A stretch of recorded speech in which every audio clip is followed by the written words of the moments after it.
Abdifatah's journey to Samek Bashir Special Needs School was filled with hardships. After the tragic incident, he faced communication barriers, struggled to adapt to a world without sound, and often felt isolated from his peers. However, his life took a positive turn when he was enrolled at the school.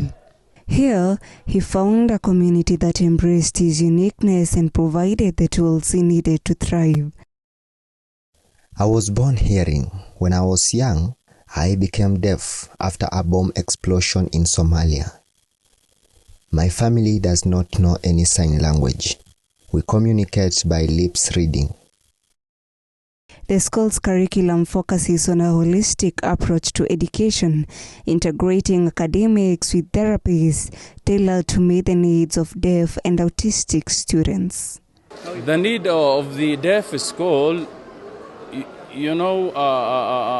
special education is very rare in our community.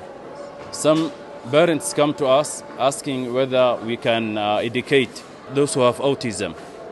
When we have seen some parents in need and they have deaf kids, we started, and then alhamdulillah right now we have nearly 40 students in that class, and day by day admission is going on. So what compelled us is that we have seen some learners who are at home and don't have any access to education. After we have seen that tragedy and that problem, we started this school. And most of the kids are orphans. Some are coming from refugee camps also, they are refugees. Some are coming from big family that cannot afford school fees. We support them.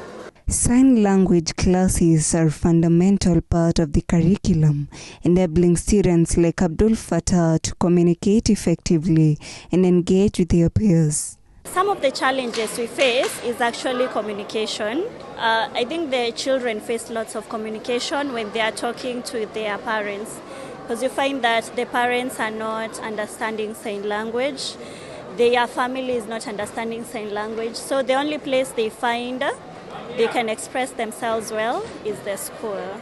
Adaani, director of Rabbani groups of schools, said every child, regardless of their abilities, deserves access to quality education and the opportunity to lead a fulfilling life. If you're a parent and you're hiding your kid at home, please do not, because you find that maybe a child has stayed at home for 19 years and then comes to school, has never gone to school, and then they first start coming to school at 19 years. That child has to start from PP1, PP2, and that's very demotivating because they find other learners who are 6 years and you're 19 years.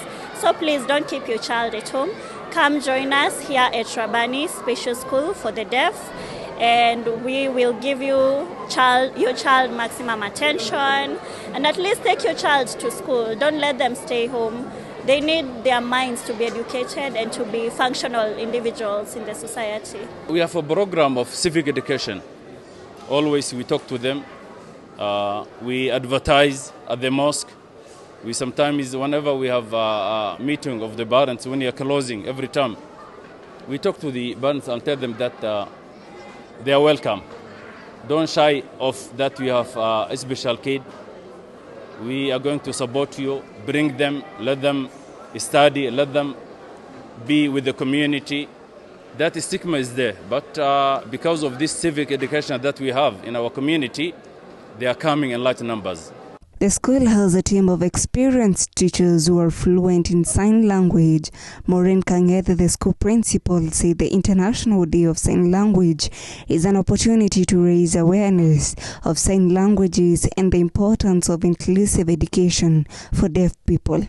About teaching, you also have to be very patient with these learners because, they are disabled, but at the same time, they are very bright learners, so do not undermine them in any way. Another thing, you also have to be very direct with them. Be very direct on what you're saying because they are also very direct people. The Sambik Bashir Special School stands as a symbol of Kenyans' commitment to inclusive education and the empowerment of children with special needs. Most challenges that we have is lack of trained teachers in sign language or special education.